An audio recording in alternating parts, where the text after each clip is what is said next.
안녕하세요. 사연에 빠지다의 DJ 민영입니다. 오늘도 두 가지 사연 준비되어 있는데요. 사연 시작하기 전에 구독과 좋아요 버튼 눌러주세요. 그럼 오늘의 사연 함께 만나볼게요. 안녕하세요. 얼마 전까지도 주부였던 여자 사람입니다.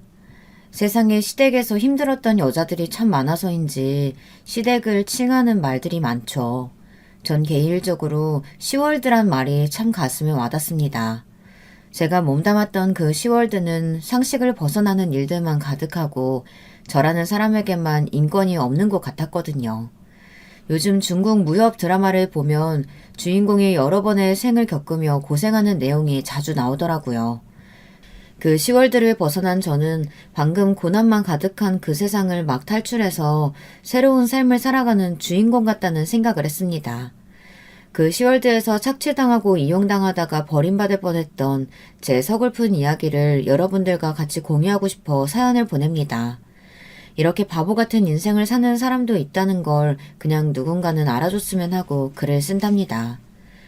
저는 어렸을 때 사고로 아빠를 잃었지만 능력 있는 엄마 덕분에 물질적으로는 다른 친구들보다 풍요롭게 자랐습니다. 풍요롭다는 건 사는데 불편함이 없었다는 걸 이야기하는 거랍니다. 돈이 없어서 수학여행을 못 갔다든지 가난해서 가지고 싶은 걸 못 가져 힘들었다든지 그런 경험들은 하지 않아도 됐었다는 말이죠. 그렇다고 돈 자랑하면서 살진 않았습니다. 엄마는 항상 평범하게 옷을 사주시고 학용품도 평범한 것들만 사주셨어요. 심지어 용돈 기입장도 쓰게 하셨어요. 특별히 가지고 싶은 게 있으면 왜 그게 꼭 필요한지 설명을 제대로 해야만 사주시곤 했죠. 그래서 집안이 풍요롭다는 걸 거의 자각하지 못하고 자랐습니다. 엄마 덕분에 지방에 살던 제가 그래도 서울에서 꽤 알아주는 대학의 회계학과를 졸업하고 재수해서 회계사 시험에 합격해서 동네에서 자랑이 됐어요. 전 여자들이 가지는 직업 중에선 상당히 좋은 직업을 가졌다고 생각했고 제 어린 시절을 열심히 투자해서 앞으로 인생이 아주 편안할 거라고 생각했습니다. 근데 한 남자를 만나면서부터 제 인생이 진짜 꼬일 대로 꼬여버렸네요. 전 어렸을 때부터 알던 친구들과 달리 서울에서 만난 사람들과는 많이 친해지지 못했어요. 친구들끼리 시시콜콜한 농담으로도 즐겁게 웃던 예전과는 달리 사람들을 만날 때 머리끝부터 발끝까지 보이는 부분을 다 신경 써야 했고 제 속을 다 보여주듯 웃던 예전과는 전혀 다르게 진심을 숨기고 적당한 선을 유지해야 하더라고요. 절대 제 약점을 들켜서는 안 되는 책략가가 되어야 하더라고요. 정말 힘들었어요.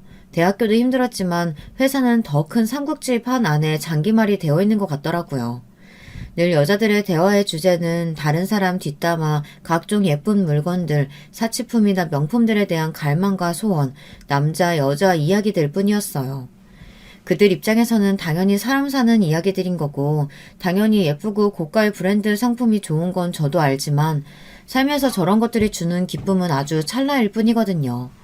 그래서 서울 친구들의 시시콜콜한 대화들이 너무 지겹고 재미가 없었어요. 차라리 일에 몰두하자고 정신없이 일한 덕분에 그래도 그나마 좋은 직업을 가지고 살아갈 수 있었어요. 덕분에 주변 사람들에게 인정도 받고 일 잘한다고 승진도 할 수 있었던 것 같아요.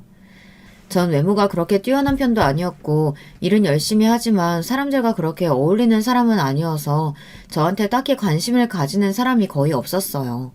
어떤 동료는 저보고 사회화가 잘 된 선택형 아웃사이더라고 하더라고요. 전 남 신경 쓸 시간에 일을 조금이라도 더 완벽하게 해야겠다고 생각했고 온통 제 삶은 일과 휴식 둘뿐이었던 것 같습니다. 회계사는 일한 지 5년까지는 업무량이 정말 너무 많거든요. 초봉이 아무리 세도 업무 강도에 치를 떠는 사람들이 부지기수예요. 저도 주말에는 아무 약속 없이 집에 처박혀서 겨울잠 자는 것처럼 절대 안 나가고 쉬기만 쉬었어요. 그런데 팀에서 저한테 붙여준 직속 후배가 저를 계속 졸졸 따라다니기 시작하는 거예요. 다른 여자 직원들은 이런저런 누군가의 뒷담화랑 온갖 잡담으로 수다를 떨기 바쁜데 항상 저만 업무에 신경 쓰고 이 일들을 어떻게 해결하면 좋을까 하는 생각만 줄기차게 하고 있는 게 다 보였대요. 저를 보면서 처음으로 믿고 일을 배울 수 있는 사람이라고 생각했다고 하더라고요. 그래서 더 자주 물어보고 연락도 하고 그랬는데 그래도 한결같이 변함없는 모습으로 자기를 대해주는 걸 보고 저랑 친해지고 싶다가 좋아하는 감정으로 발전해서 사적으로 저한테 연락을 했다고 하더군요. 그런데 같이 시간을 보내면서 저도 이 후배가 참 괜찮은 사람이구나 싶은 거예요. 얘기 들어보니까 특히 엄마랑 대화를 많이 하는 것 같더라고요. 어렸을 때 자기가 많이 아파서 엄마가 정말 낫게 하려고 몇 년을 고생하셨대요. 그래서 엄마한테 더 마음이 많이 간다고 하더군요. 참 효자라고 생각했는데 알고 보니 마마보이였지만요. 하여간 이 남자가 계속 들이대는 바람에 저는 순진하게 남들 모르게 만나기 시작했고 그렇게 2년 정도 만났어요. 전 그냥 아무 생각 없이 연애했는데 이 남자는 저랑 결혼을 결심했나 보더라고요. 남편은 저랑 결혼하고 싶어서 엄마에게도 계속 제 얘기를 했었다고 하더군요. 시어머니도 저랑 그냥 사귀기만 할 줄 알았는데 계속 저랑 결혼하고 싶다고 하니까 한번 만나보자고 하셨나 봐요. 전 남친처럼 편안한 분위기겠거니 생각하고 이럴 때처럼 단정하게 입고 어른들이 좋아하신다는 간식 같은 거를 사서 들고 나갔어요. 근데 생각보다 더 아주 인자하시고 고상하신 여성분이 앉아 계시더라고요. 입으신 옷이 말해주시는 것 같았어요. 내가 바로 강남 3호란다 이런 분위기였죠. 처음에는 제 옷차림이 너무 수수한가 하고 신경 쓰이기 시작하더라고요. 입사해서 월급 쓸 때도 별로 없어서 거의 차곡차곡 모았고 가끔 재미로 주식 투자도 좀 하는 게 다였어요. 그냥 잃어도 좋다 싶을 정도만 투자했죠. 그래도 초봉이 센 직업이어서 시어머니 될 분 앞에서 전 나름 당당했어요. 세상에, 근데 이 시어머니 될 분은 드라마에서나 나올 말들을 줄줄 읊으시더라고요. 아버지는 뭐 하시냐, 원래 우리 아들 부인은 스카이 나온 사람 아니면 생각해 본 적 없다느니 집에서 서울의 아파트랑 차를 혼수로 해올 수 있는지 물어보시더군요. 그 얘기들을 다 듣고 있자니 제가 무슨 드라마 주인공이 된 줄 알았어요. 저는 솔직하게 제가 돈 모아서 소박하게 결혼 시작하는 게 꿈이라고 하고 어머니께 경제적인 부담을 드리기 싫다고 얘기했거든요. 공기가 어색해지더라고요. 밥만 먹고 빨리 헤어졌어요. 남자친구도 빨리 돌려보냈죠. 제 눈치, 어머니 눈치 보느라 이미 말라 비틀어진 멸치 같았거든요. 저도 싫다고 하고 시어머니도 결혼을 반대했는데 결국 남자친구가 저 아니면 안 된다고 단식 투쟁을 하는 바람에 결국 남자친구와 결혼을 했어요. 전 저런 시어머니 밑에서 행복할 리가 없다고 생각했거든요.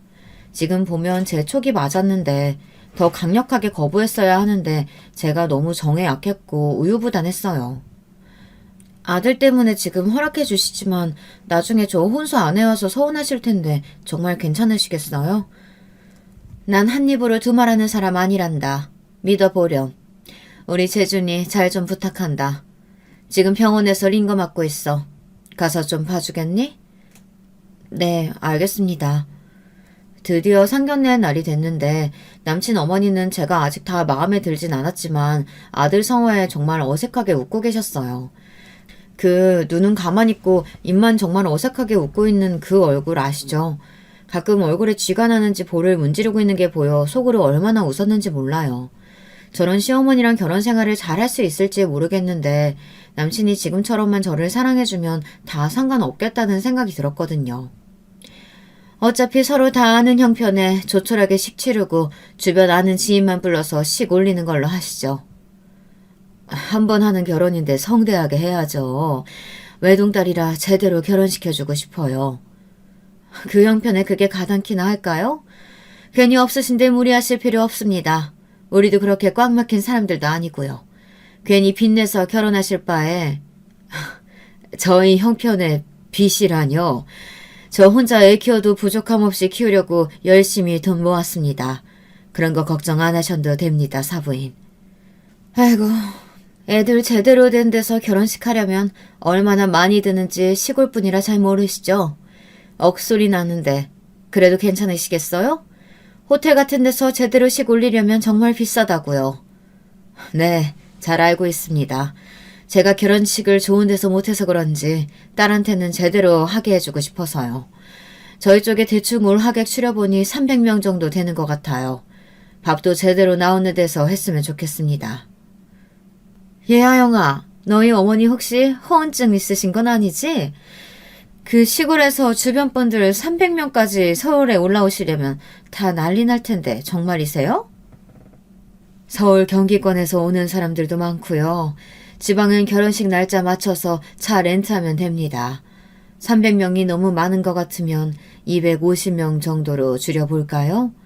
너무 줄이면 사람들이 섭섭해할 것 같아서요. 200명만 넘어도 차 렌트하는데 돈이 많이 들 텐데요. 그렇게까지 무리하지 않으셔도. 그리고 호텔 같은데 너무 시골 분들 오시는 것도 모양상 조금 그렇습니다. 그건 걱정 안 하셔도 됩니다, 사부인. 그리고 집 전세 시작한다고 하셨는데 전 딸 전세로 시작하게 안 하고 싶어요. 제가 집 알아볼 테니 돈은 반반 부담하면 어떨까 하는데요. 아니 엄마 그게 무슨 말이야. 그냥 형편대로 살면 되지. 나 굳이 좋은 데서 안 살아도. 집이 비싸니까 집은 반반 부담하고요. 차는 저희가 해올 테니 예물은 그대로 준비해 주셨으면 좋겠습니다. 시댁 식구들한테 보낼 예단도 제대로 준비할 테니 그렇게 하시고요. 아, 네, 그러죠. 그럼 뭐. 저는 너무 놀라서 테이블 밑으로 엄마 손을 얼마나 꼭 잡았는지 모르겠어요. 엄마는 그 여자 잘난 척하는 그 얼굴을 보니 부하가 치밀어서 그렇게 하셨다는데 저는 그날 밤 잠을 한숨도 못 잤어요. 엄마가 어쩌려고 저러시는 건지. 회사에 저희가 결혼한다고 청첩장을 돌렸는데 옆팀 강 과장님이 놀라서 저를 보러 오셨더라고요. 평소에 별 교류는 없었는데 늘 자주 우리 팀에 놀러오고 인사도 자주 해주시는 분이었거든요. 저랑 남친을 번갈아 보면서 사실이냐고 물으시더라고요. 맞다고 하니까 그랬구나. 축하해요. 하고 믿을 수 없다는 표정으로 가시더라고요. 제 착각인진 몰라도 순간 남친의 얼굴이 너무 의기양양한 표정이라 뭐지 했지만 곧 까먹어 버렸어요. 그렇게 결혼식 당일이 됐는데 우리 쪽에 하객이 너무 많더라고요. 화환도 너무 많이 와서 세울 곳이 없을 지경이었어요. 엄마, 저 하원 다 누가 보낸 거야? 엄마 지인이 저렇게 많았어? 그리고 다 무슨 회사 사람들, 업체 사람들이네? 저 사람들이랑 다 아는 사이야? 뭐지? 엄마, 나 몰래 혹시 다른 일 하는 거 있어? 다 누구야, 저 사람들? 하객도 돈 주고 산 건 아니지? 저 하원 엄마가 다 사서 보낸 거 아니야? 이 엄마가 원래 좀 마당발이잖아. 네가 어려서 잘 몰라서 그랬지. 내가 저걸 다 어떻게 사니? 오신 손님들은 옷차림도 다 죄다 부티나시는 분들이었어요. 남편 쪽보다 하객도 많고 하안도 많아서 시어머니는 시종일관 똥 씹은 표정이셨어요. 화환이 때 지어와서 더 놀 곳도 없으니 두 집안이 너무 비교가 되더라고요. 없는 집인 줄 알고 결혼을 한 해 만에 혼수를 한 해 만에 했는데 이건 일부러 속인 건지 뭔지 알 수 없다는 눈빛이셨어요. 저도 모르는 눈치인 걸 보시고 더 수상하게 생각하시는 것 같았지만 신랑 쪽 하객들이 신랑이 멋진 신부를 만났다며 다들 축하해 주시고 칭찬하니까 시어머니도 웃긴 하시더라고요. 제가 기죽을까봐 엄마가 너무 무리하신 것 같아서 제가 너무 죄송했어요. 하나밖에 없는 딸 시집 보내려고 기둥뿌리 다 뽑으신 건 아닌가, 엄마 노후 자금까지 싹 다 긁어모은 게 아닌가 해서 마음이 너무 무겁더라고요. 엄마는 제 결혼 자금으로 하려고 모은 돈을 썼으니 걱정 안 해도 된다고 안심시켜 주셨지만 그게 말이 안 되는 얘기잖아요. 남편 타라고 벤츠도 사주시고 말이 안 되는 상황들의 연속이었지만 안 되면 정말 내가 엄마 모시고 살아야겠다고 마음먹고 신혼여행도 다녀왔어요. 엄마는 말로는 못하겠다며 시댁에 인사가는 제 손에 편지 하나를 주시면서 시댁에 인사드리고 집에 가서 읽어보라고 하시더라고요. 집에 가서 읽어본 편지에는 사랑하는 내 딸아, 한 번도 입 밖으로 꺼내본 이야기들이 아니라서 어색하구나. 너는 하나뿐인 내 딸이니까 어딜 가더라도 가슴 펴고 당당하게 살아. 네가 원하는 건 내가 뭐든지 해주고 싶은 마음에 지금까지 정말 열심히 살았다. 이렇게 멋진 여자로 자라고 좋은 남자 만나서 결혼한 것도 정말 잘했지만 지금부터가 진짜 인생 2막이 열리는 거야. 네가 행복하지 않으면 엄마도 행복하지가 않단다. 그러니 무슨 일 있으면 참지 말고 불의를 보고 참지도 말고 네 양심에 맞게 네가 행복한 길로 계속 걸어가야 돼. 나는 언제나 네 버팀목이 되어줄 거니까. 알았지? 그리고 편지에 들어있는 카드에 돈 넣어뒀다. 이 돈은 네가 살다가 어려울 때나 네가 꼭 필요할 때 썼으면 해서 넣어뒀으니까 돈에 구애받지 말고 멋지게 살아라. 남편한테는 얘기하지 말고. 그리고 비밀번호는 아빠 생일이야. 알지? 사랑한다, 우리 딸. 사실 아빠는 아빠 생일날 돌아가셨어요. 엄마가 생일 파티 하자고 얼른 들어오라고 했는데 그날따라 회사 접대가 길어지고 술을 그렇게나 먹이더래요. 만취한 상태로 부랴부랴 오시다가 뺑소니를 당하셔서 생일이자 기일이 되셨어요. 엄마는 혼자 남아 너무 막막하셨는데 엄마 모르게 아빠가 이리저리 보험을 많이 들어놓으셨고 그 덕분에 엄마는 그 돈으로 장사를 시작하셨어요. 처음에는 분식집을 하시다가 나중에는 기사식당도 하셨고 위치를 옮겨서 나중에는 백반집을 하셨어요. 젊은 나이에 혼자가 된 엄마가 절 잘 키우려고 얼마나 애쓰셨는지 알기 때문에 결혼 생활도 꼭 잘 해내리라 다짐했습니다. 그런데 시어머니는 제가 생각했던 상식 밖의 사람이더라고요. 아무리 엄마는 위대하고 모성은 대단하다지만 오로지 자기 아들을 위하는 마음밖에 없는 사람은 제게는 너무 위험한 사람이었어요. 제가 살면서 가장 알고 싶지 않고 어딜 가더라도 다시는 만나고 싶지 않은 사람이 되어버렸어요.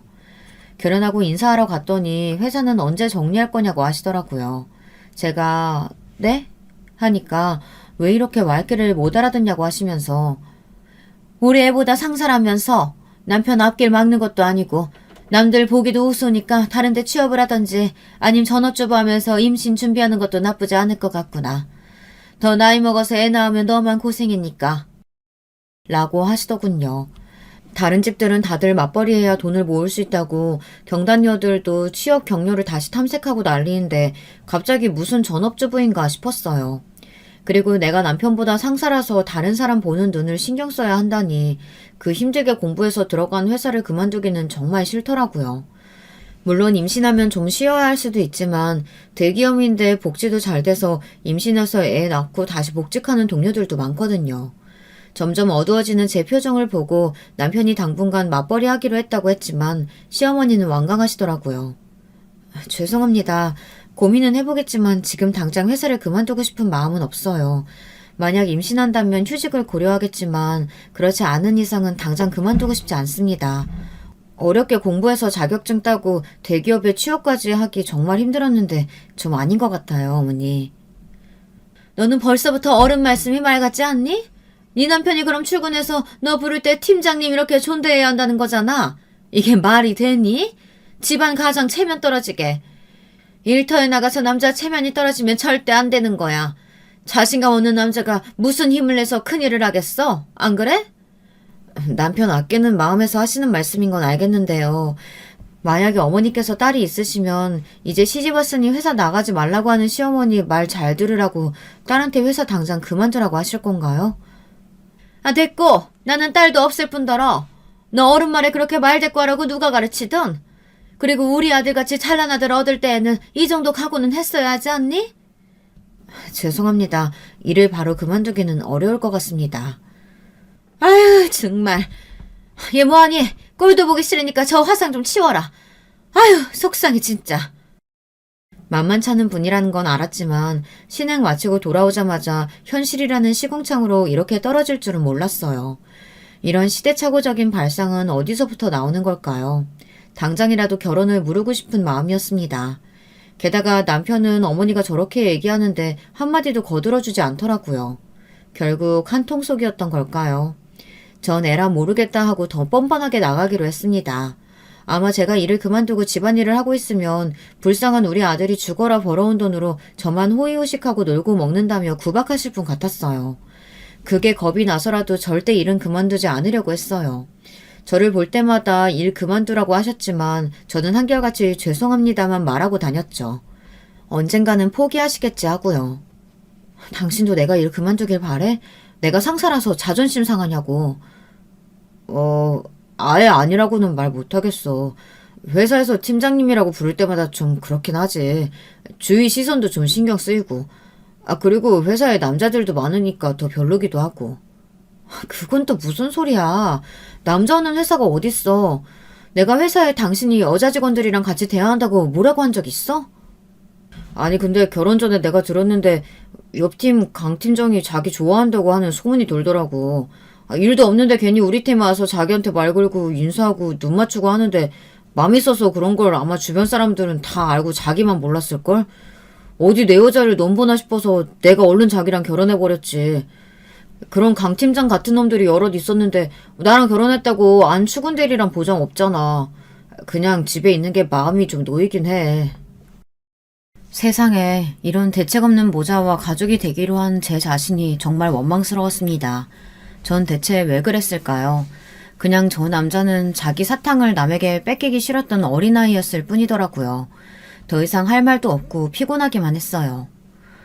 그래서 그렇게 단식 투정하고 아파가면서 자기 엄마한테 반항한 거구나. 저 마마보이가. 절 정말 너무 좋아해서 그랬던 게 아니라 다른 남자가 저를 좋아한다는 얘기에 열받은 데다 제가 헤어지자고 하니까 잠시 눈이 돌았던 거죠. 이거 사기 결혼 당한 거 맞죠? 더 할 말도 없고 피곤하기만 했어요. 남편은 절 안고 분위기를 잡으려고 했지만 전 밀어내고 거실로 나왔어요. 눈앞이 캄캄해지더라고요.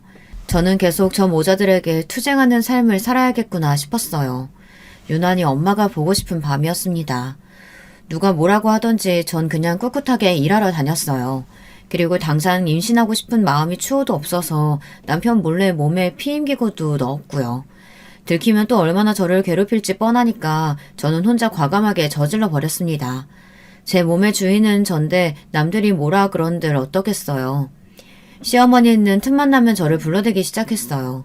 요리를 가르쳐주겠다고 부르고 청소하는 법은 알기나 하냐며 부르고 빨래를 이상하게 개는 것 같다며 자기가 개는 방법으로 개면 반듯하다며 자기가 원하는 각도가 안 나오면 계속 다시 하게 만들더라고요. 전 오기가 생겨서 계속 틀렸어요. 시어머니가 저를 포기하게 만들려고 하고 있었거든요. 그 이후로 시어머니는 저한테 쓸모없는 것 이런 막말을 하기 시작하셨어요. 처음에는 제 등 뒤에서 나지기 시작하셨다가 점점 면전에 대고 하기 시작하셨죠. 전 한 귀로 듣고 한 귀로 흘리는 권법을 연마해서 거의 누가 뭐라고 해도 마음의 동요가 없는 경지에 다다른 정도가 됐죠. 그러다 남편이 실적이 좋아져서 승진을 하면 시어머니도 절 덜 괴롭히겠다는 이상한 생각을 하게 됐어요. 그래서 남편에게 특훈을 시작했죠.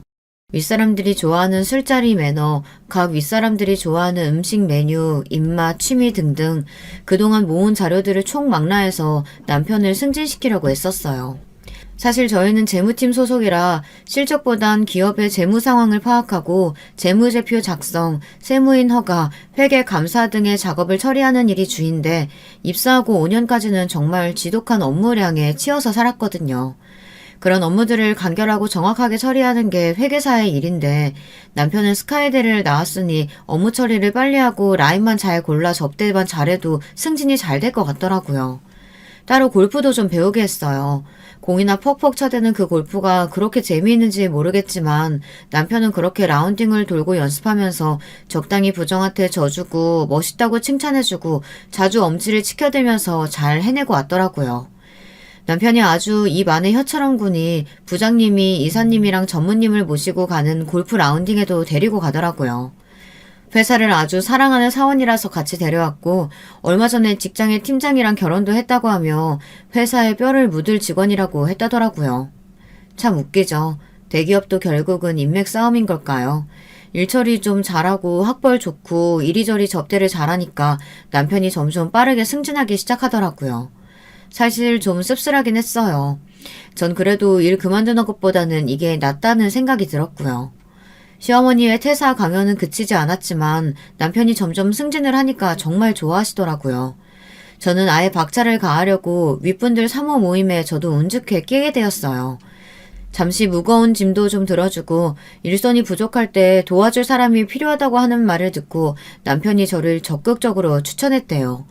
이렇게 외조를 하게 될 줄은 정말 몰랐는데 남편들이 모여서 골프 치며 유대관계를 끈끈하게 할 때 사모님들은 차 마시고 남편 자랑하고 아이들 얘기하며 유대를 돈독히 하더라고요. 그 사이에 집에 뭐가 필요하다, 이런 제품 정보 들어봤냐, 뭐 이런 것들을 다 해결해주고 다녔어요. 일하기도 바쁜데 저런 것들까지 알아보려니 정말 쉽지 않더라고요. 어쩌다 전무님 부인이랑 대화를 하게 됐는데 자기가 드라마에서 본 어떤 조명이 너무 마음에 드는데 어떻게 찾아야 할지 모르겠다고 하더라고요.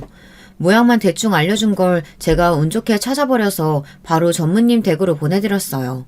생각보다 가격이 비싸지 않아서 그냥 선물 드리는 거라고 보내버렸죠. 그 다음부터 좀 티나게 저를 데리고 다니시고 예뻐하시더라고요. 주말에 꽃꽂이를 배우는데도 따라가서 고급 정보들도 알아내고 좋은 이미지만 얻으려고 애썼어요. 우리 남편이 빨리 임원이 돼서 제가 일 그만두고 같이 우리 모임에 정식 멤버로 들어오면 너무 좋겠다고 하더라고요. 저도 정말 그렇게 됐으면 좋겠다고 마음에도 없는 말을 해버렸어요. 계속 연기하다 보니 이 여자들도 정말 외로운 사람들인 것 같더라고요. 남편이 일하느라 바쁘다고 정신없는 통에 늘 사랑과 관심이 고픈 사람들이더라고요. 제가 하는 작은 칭찬과 사무들에게 관심을 가지는 말투에 경계를 다 풀고 완전 친해지게 됐어요. 사무들이 남편들한테 우리 남편을 추천하면서 일 잘하고 똑똑하다던데 일하는 거 써보는 거 어떠냐고 적극 추천을 해줘서 남편은 해가 다르게 회사에서 입지가 올라가고 있었어요. 정말 젊은 나이였는데 어르신들을 모시고 다니다 보니 남편도 갑자기 나이가 많이 들어 보이고 머리도 많이 빠지고 배도 많이 나왔더라고요. 참 많이 성숙해지더라고요. 그동안 시어머니는 저를 참 많이도 괴롭혔습니다. 일이 바쁜데 꼬박꼬박 김장도 하게 하시고 각종 제사에다 시부모님 생신 잔치상까지 다 떠넘기셨고요. 그럼에도 잘했다 소리 한 번 못 들었어요. 하루는 너무 힘들어서 배달 음식을 시켰더니 네 음식 솜씨가 이럴 리가 없다며 배달을 시켰다고 엄청 혼내시더라고요. 다른 손님들은 정말 잘 먹었다고 칭찬해주고 가셨는데 맛있으면 된 거 아닌가요? 화가 나서 그 이후로도 계속 시켜드렸어요. 사람이 악에 바치니까 앞으로도 이렇게 하면 되겠다는 배짱까지 생기더라고요. 남편은 여전히 방관자였어요. 자기가 엄마 좀 이해해드려. 가서 좀 도와드리고 애교도 좀 떨고 그래. 뻣뻣하게만 하지 말고. 늘 이런 식이고 일절 도와주는 일이 없었어요. 보통 사랑하는 부인이랑 시어머니가 사이가 안 좋으면 남편이 중간에서 오해도 풀어드리고 노력도 좀 하면 좋잖아요. 근데 남편은 저한테 서운한 게 있으면 다 시어머니한테 이야기하더라고요. 꼭 학창시절에 셋이 노는데 둘이서 편먹고 한 명 골탕 먹이는 것 같이. 진짜 남편은 이래서 남의 편이라고 하는 거구나 싶었어요. 몇 년이 지나도 여전히 시어머니의 괴롭힘은 끝이 없었어요. 아마 처음부터 계획한 것들일 수도 있겠다는 생각이 들더라고요. 결혼한 처음부터 벼르고 있었는데 제가 끝까지 일도 안 그만두고 자기 말에도 계속 대꾸하니까 피임하는 건 아니라는데 임신도 안 되니까 부하가 치밀대로 치밀어 하더라고요. 근데 임신하면 저런 시어머니가 또 얼마나 참견을 하고 괴롭힐지 전 정말 자신이 없었어요. 결혼한 지 5년 만에 남편은 파격 승진을 해서 상무 자리에 올라갈 수 있게 됐어요. 보통 회계직이 올라가기 힘든 자리인데 인맥 관리를 너무나도 잘한 덕분이겠죠. 그들의 이 입김이 많이 작용했을 거라고 뒤에서 수군거리는 사람들이 많더라고요. 절 보고도 수군거렸지만 뭐 어쩌겠어요. 다 저 살자고 그렇게 한걸요. 전 여전히 제 일만 열심히 집중하고 했고 또 한편으로는 사모들이랑 만나서 수다도 떨고 힐링하곤 했어요. 전에는 접대나 모신다는 느낌이 강했는데 이제는 좀 친해진 탓에 남편 자랑뿐만이 아니라 남편 뒷담화도 하고 듣는 지경에 이르렀어요. 그러고 나니까 스트레스도 좀 풀리더라고요. 특히 시댁 뒷담화 하다가 놀란 건 그렇게 잘 살고 풍요로워 보이는 그들에게도 시월드는 존재한다는 점이었어요. 이사직으로 승진한 남편은 자기가 잘나서 그런 줄 착각하고 있었어요. 저러면 오래 못 갈 텐데 하는 걱정이 될 정도로 접대와 아부에 더 열을 올리는 것 같더라고요. 맡은 일도 제대로 해내야 할 텐데 걱정이 됐지만 저는 그냥 제 일에 집중하고 조용히 살려고 했어요. 근데 남편이 자기 이사실로 저를 부르더라고요. 승진하니까 이런 방도 내어주고 좋겠네 하니까 피식하고 웃더군요. 그러면서 자기가 일이 바빠서 그러니까 이 서류들 좀 정리하고 처리하라고 하더라고요. 하나하나 꼼꼼히 읽어보고 처리해야 하는 일들이 가득한데 이걸 저보고 하라니 말도 안 되는 짓이었죠. 이런 일은 대신하면 안 되는 일이라고 했더니 자기가 비즈니스가 너무 바빠서 잠잘 시간도 부족하다는 거였어요. 그래서 제가 단호하게 얘기했어요. 그런데요. 저도 지금 제 할 일들이 밀려 있습니다. 제 업무 처리도 바쁜데 시어머니가 자주 부당한 가사노동도 시키시고 남편 외조하느라 사모 모임에도 나가야 해서 시간이 전혀 없습니다. 그럼 나가보겠습니다. 아니 정말 1억이야? 내가 힘들다잖아. 나 정말 힘들어 죽겠다고. 많이 힘드시면 병원 가서 링거 맞으시고 다시 일하시죠. 건강은 챙기셔야 하니까요. 접대를 잘하는 것도 좋지만 이제 이사까지 되셨는데 본인 할 일은 해가면서 입맛 관리를 해야 인정도 받고 자리 보전하실 수 있는 거예요. 제가 도와드렸던 건 임원직 맡으시는 것까지였어요. 아직도 제가 왜 그렇게 외주를 열심히 하는지 파악을 잘 못하고 계신 것 같네요. 전 이만 나가보겠습니다, 상무님. 뒤에서 붙잡는 소리가 들렸지만 그냥 아랑곳하지 않고 나왔습니다. 제 욕을 하는지 어쩐지 귀가 많이 간지럽더라고요. 퇴근하고 시어머니가 겉절이를 만들어서 가지고 오라고 했던 게 기억나서 부랴부랴 만들어서 가지고 갔습니다. 시댁으로 가는 길에 낯익은 목소리가 들리더라고요. 바쁘다고 했던 남편과 시어머니였습니다. 엄마, 내가 오늘 너무 힘들다고 마누라한테 좀 도와달라고 했는데 아니 자기 일도 많다면서 힘들다고 안 해주더라고. 나 힘들어 죽는 줄 알았잖아. 다른 사람 맡길 일이 아니라서 마누라한테 얘기한 건데 진짜 사람이 왜 그렇게 꽉 막힌 건지 모르겠어 진짜. 나 힘들어. 아유 그 쓸모없고 되바라진 게. 아니 왜 애도 못 낳고 남편 제대로 도와주지도 않고 하필 그런 물건이 우리 집에 들어와서는. 아들, 엄마 진심으로 얘기하는 건데 이제 그 쓸모없는 물건 내다 버리자. 너 이제 임원도 됐고 재혼하려고 하면 훨씬 더 좋은 집에 갈 수 있어. 제대로 된 집에서 제대로 교육받은 참한 여자 내가 알아볼게. 나도 더 이상은 이렇게 못 살겠다. 우리 아들 불쌍해서. 그럴까 엄마? 나 요즘 진짜 마누라 때문에 숨 막혀. 집에 가기도 싫어. 집에 가면 일은 다 밀려있고 예전처럼 청소도 잘 돼 있더라고. 늘 지친 표정이고 보면 숨만 턱턱 막혀서 대화하기도 싫어. 그래, 내가 빨리 처리할게. 너는 걱정하지 마. 엄마가 다 알아서 할 테니까. 곱게 만들어서 가져갔던 겉절이를 쓰레기통에 버리려다가 음식이 아깝더라고요. 너만 엄마 있냐? 나도 엄마 있거든. 전 한밤중에 엄마를 보러 갔어요. 엄마가 지방에서 서울에 올라와 계신 지 좀 됐거든요. 엄마는 반갑게 절 맞아주셨어요. 담아온 겉절이 맛을 보시더니 너무 맛있다고 너는 참 못하는 게 없다고 칭찬을 하시더라고요. 그 소리를 들으니까 갑자기 눈물이 나서 엄마 앞에서 한참을 펑펑 울었어요. 말없이 달래주시면서 조용히 물어보시더라고요. 그놈 때문이냐? 엄마, 그러니까 글쎄. 전 지금까지 있었던 얘기들을 쫙 다 엄마한테 얘기했어요. 엄마는 그동안 정말 고생했다고 저를 계속 달래주시더라고요. 그 정도면 오래 잘 참고 살았다. 그 바보 같은 모자들한테 복수 좀 해줄까 우리? 씩 웃으시는 엄마의 눈에 광기가 보이더라고요. 저는 말없이 고개만 끄덕였어요. 엄마가 다 알아서 할 테니까 넌 걱정하지 말아라.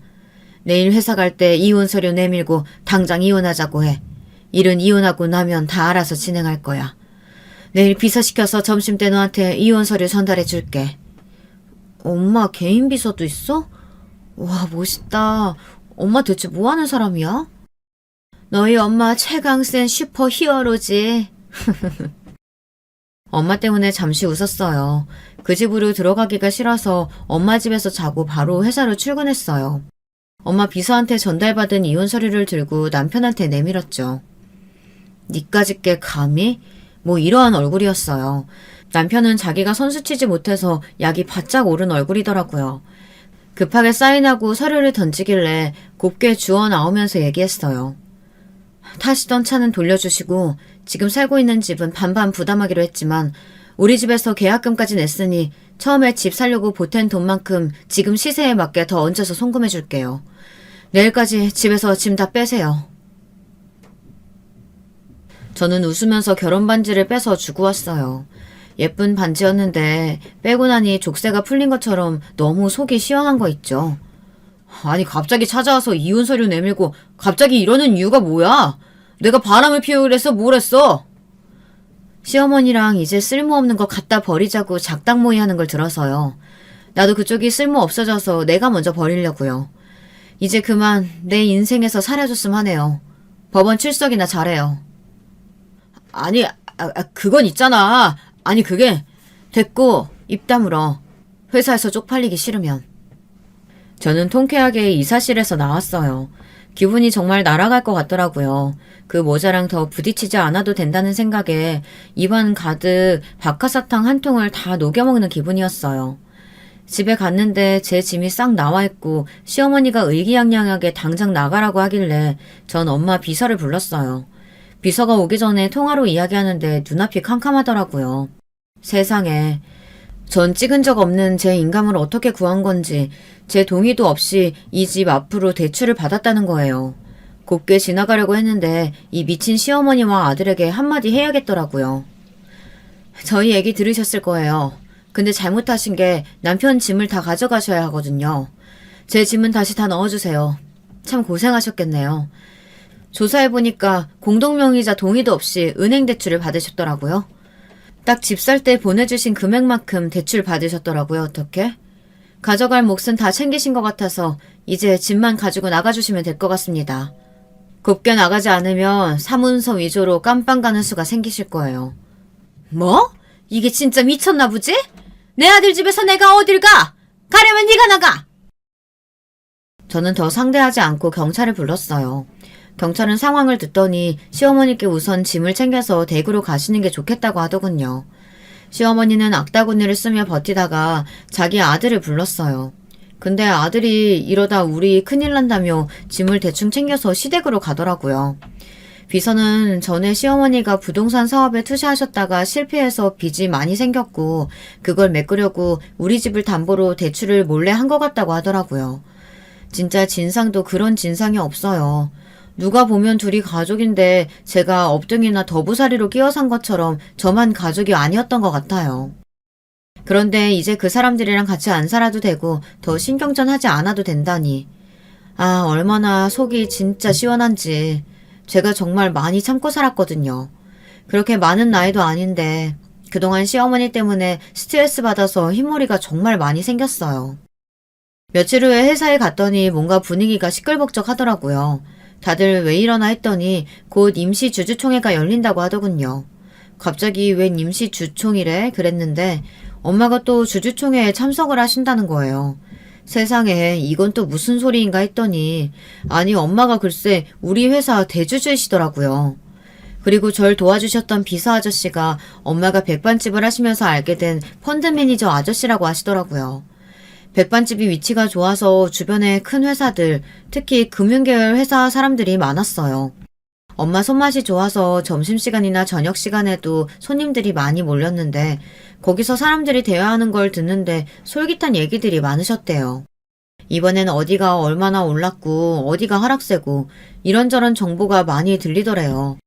늘 밥을 먹으러 오는 펀드 매니저 무리가 있었는데 그중에 한 명이 엄마 눈에 유독 띄셨대요. 밥 먹으면서도 항상 공부하고 분석하는 모습에 저 사람이면 믿을 수 있겠다는 생각이 드셨대요. 그래서 그분과 상의해서 투자를 시작하셨대요. 아저씨는 늘 분석하고 데이터를 수집하고 있었기 때문에 늘 수익을 내고 손해를 최소화할 수 있었대요. 근데 아무리 예측을 잘하더라도 9.11 테러 같은 일이 일어날 거라고는 쉽게 생각할 수 없잖아요. 근데 그럴 때도 촉이 좋으신지 내수 쪽으로 투자 비율을 더 늘려야 한다고 해서 늘렸는데 그게 정말 엄청난 히트가 됐었대요. 그때 다들 외국에 투자를 많이 하던 시절이라 다 난리가 났었는데 엄마랑 아저씨는 도리어 큰 수익을 얻으셨대요. 그래서 아예 그 펀드 매니저분을 영입해서 개인 비서처럼 같이 일하기 시작하셨대요. 덕분에 식당도 브랜드를 만들어서 체인점 체제로 바꾸고 식당 체인 사업을 시작하셨는데요. 그 아저씨는 일에 정말 진심이셨는데 고객을 대하는데 좀 서툴러서 인정을 잘 받지 못하셔서 자신감이 없으신 거였고 엄마는 그 아저씨의 진가를 알아보신 거죠. 돌이켜보면 제가 어릴 때부터 엄마는 식당 일 하시고 밤에는 피곤하실 텐데 신문도 꼼꼼하게 읽으시고 이런저런 경제 관련 책도 늘 읽으셨어요. 꼭 새벽 4시 반에 일어나셔서 또 뭔가를 항상 계산하고 공부하고 계셨어요. 어렸을 때 엄마가 집에 오셔서도 늘 그렇게 공부하시는 바람에 저도 자연스럽게 책도 읽고 특히 경제학 관련 책들을 많이 봤던 것 같아요. 그래서 결국 회계학과로 진학하게 됐고요. 다들 안 믿겨지시죠? 저도 안 믿겨요. 평범한 아줌마 같은 우리 엄마가 남들이 다 잘 시간에 공부하시고 또 낮에도 밤에도 열심히 일하신 우리 엄마였지만 우리 엄마가 드라마에서만 보던 대주주라뇨. 저희 회사가 주가가 많이 떨어졌을 때 주식을 많이 사두셨고 특히 몇 해 전 회장님이 퇴임하시면서 자식들이랑 임원들한테 주식을 골고루 나눠준 적이 있었거든요. 그때 엄마가 대주주 반열에 들어가셨다고 해요. 제가 입사하고 나서 우리 회사 주식을 더 부지런히 모으셔서 가능했다고 해서 더 놀랐고요. 단기간에 이루어진 일이 아니라 오랜 시간 동안 노력이 모여 가능한 일이었어요. 언젠가 쓸 일이 있을 거라는 생각에 그러셨다는데 전 우리 엄마가 정말 대단하시다는 생각밖에 안 들었네요. 회사 소식 등에 따르면 엄마는 정말 깐깐하고 똑똑한 대주주시라고 소문이 났고 베일 속에 있던 그분이 처음으로 여는 임시 주총이라고 해서 난리가 난 거였더라고요. 속으로 생각했어요. 엄마, 화이팅. 엄마는 주총에 저도 참석하라고 하시더라고요. 전 말도 안 된다고 했지만 조용히 상황이 어떻게 돌아가는지 알고 있는 게 좋겠다고 하시더군요. 그리고 제 이름으로도 주식을 사뒀기 때문에 당연히 참석하면 된다고 초대장을 저한테 주시더라고요. 회사 직원 신분으로 주총에 참석하니까 기분이 되게 새롭더라고요. 오늘 임시주총이 열린 이유는 회사의 품격을 떨어뜨리는 몇몇 임원진의 추태와 만행들 때문입니다. 저도 오래 회사에 몸담은 임원들에게 이렇게 하는 게 맞는가 하는 생각을 했어요. 하지만 이건 정도를 넘어선 지 오래인 것 같아 이렇게 다들 모이시라고 하게 된 겁니다. 비서가 나와서 이런저런 자료들을 공개하는데 눈뜨고 못 볼 광경들만 가득하더라고요.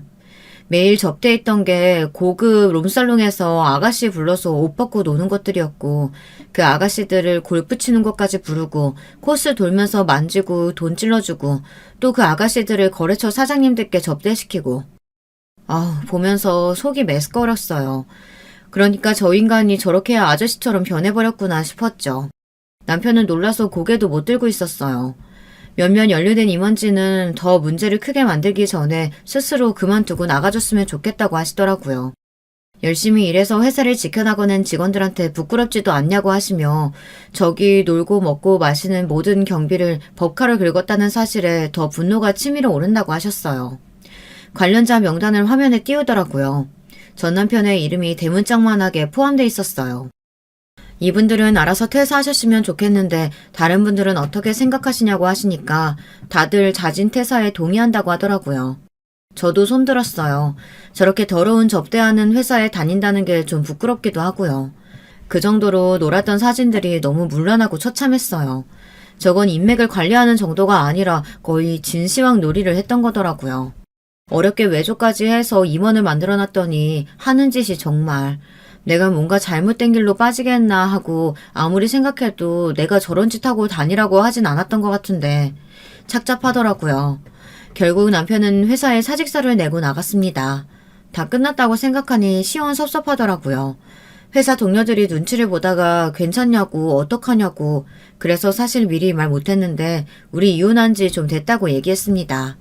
그래서 저랑 상관없는 일이니까 마음껏 씹으셔도 된다고 웃으니까 사람들이 더 안절부절 하다가 그냥 다들 실소를 터뜨리고 말았어요. 그때부터 또 어떤 분들은 저를 공주님이라고 부르시더라고요. 제가 무슨 공주님이요? 이랬더니 주주총에 참석했던 저와 제 엄마를 알아보신 분들이 계셨더라고요. 이미 소문이 파다하게 난 것 같아요. 회사 생활이 아주 편해졌거든요. 저를 보고 방실방실 웃어주는 사람들 뿐이어서 웃어야 할지 울어야 할지 모르겠지만 전 여전히 제 일 열심히 하며 회사 생활을 하고 있습니다. 한 달쯤 지나서 시어머니가 친정집에 찾아왔다고 해서 갔더니 시어머니가 무릎 꿇고 빌고 계시더라고요. 사부인, 제가 모자랐습니다. 제가 대주주이신 걸 알아보지도 못하고 정말 죄송합니다. 예전 생각해서 저희 아들 좀 살려주세요. 애가 페인처럼 집에서 술만 퍼마시고 있어요. 저러다 사람 하나 잡을 것 같아서 그럽니다.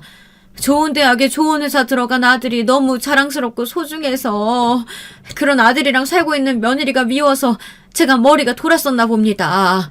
품 안에 자식이고 놓아줬어야 하는데 그때는 잘 몰랐어요. 이제 와서 후회한다고 한들 늦었단 거 알지만 자존심 다 내려놓고 이렇게 와서 핍니다. 아들이 다시 복직할 수 있도록 도와주세요. 내 자식 소중하면 남의 자식도 소중한 법입니다. 내 딸이랑 결혼하겠다고 난리를 친 아드님이 고마워서 벤츠도 사주고 편하게 살라고 집도 크게 투자해서 얻어줬는데 은혜를 원수로 갚으셨네요. 인과응보라고 하죠. 돌아가세요. 더 볼 일 없을 겁니다. 그리고 아들은 자기가 치른 죄값 자기 스스로 치르고 있는 거니까 어머니 정성으로 잘 회생시키세요. 자기가 저지른 잘못을 스스로 반성하고 고치고 일어서지 않는 한 아들에게 앞으로 발전은 없을 겁니다. 좀 고민하고 힘들어한다고 죽지 않아요. 죽을 것 같으면 어머니가 말리셔야죠. 제가 해드릴 일은 더 없을 것 같습니다. 돌아가세요. 힘없이 돌아가는 시어머니 뒷모습이 안타까웠지만 다 자기가 한 대로 받는 걸 어쩌겠어요. 전 앞으로 어떻게 살아야 할지 고민도 많이 해보고 다시 경제와 관련된 책도 읽고 있어요. 주주총회 때 엄마 모습이 너무 멋지더라고요. 기업의 재무팀에 있으면서 돈이 어떻게 움직이고 굴러가는지 잘 파악하게 됐으니 더 큰 돈의 흐름도 알고 있으면 좋겠다는 생각이 들더라고요. 엄마한테 노하우도 좀 전수받으려고 합니다. 세상은 급변하고 저도 그 급변하는 시대에 살면서 뒤처지지 않고 열정 넘치게 살아가 보려고 해요. 잠시 인연이 아닌 남자를 만나 정체됐지만 세상엔 여자가 꼭 주부로 살아야 하는 법만 있는 건 아니니까요. 그래도 좋은 남자 만나면 자식은 낳고 싶다는 생각도 이제 드네요. 어쩌면 전 남편이랑 살면서 피임했던 게 제 인생의 신의 한 수였던 것 같기도 하고요. 정말 사랑하는 사람, 함께하면 더 행복할 사람과의 아이를 가지고 싶어요. 구구절절 이렇게 긴 사연 들어주셔서 정말 감사합니다. 사람들이 살아가는 모습에는 여러 가지가 있잖아요. 제 인생은 그렇게 재미있는 인생도 아니었어요. 전 무뚝뚝한 사람이지만 그래서 더 큰 기복 없이 살아갈 수 있었던 것 같기도 해요. 감정에 치우쳐서 살다 보면 제 중심이 사라지는 듯한 느낌이라 늘 소신을 가지고 열심히 살아가려고 합니다. 앞에 말했던 것처럼 그런 남자에게 속아서 결혼하고 많이 참고 살았지만 이제부턴 한번 크게 아팠으니 더 잘 살아갈 수 있다고 마음먹고 더 힘차게 살아가려고 해요. 그리고 웃긴 건 제 사모님 인맥들은 여전히 살아남아서 자주 모임을 가지는데요. 이제는 접대가 아니라 사회에서 만난 좋은 언니들이랑 친목 도모하는 느낌으로 만나고 있어요. 같이 대화하고 취미생활 공유하고 좋은 차나 좋은 고기나 해산물 있으면 서로 나누고 또 맛집도 가고요. 높으신 분들과 어울려서 거만해지거나 하는 건 전혀 없고 세상 사람 사는 거 다 똑같구나 하면서 살아가는 공부를 하는 중이랍니다. 전 남편 뒷바라지 하다가 덕분에 멋진 사회 친구들을 얻었네요. 인맥은 이렇게 넓혀가는 건데 전 남편은 아마 그걸 몰랐던 것 같네요. 여러분들의 하루에도 좋은 사람들만 가득가득하길 바라봅니다. 다들 행복하세요. 이제 저도 정말 엄마랑 행복하려고요.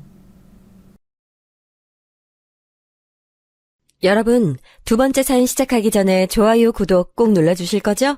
그럼 두 번째 사연 바로 시작합니다.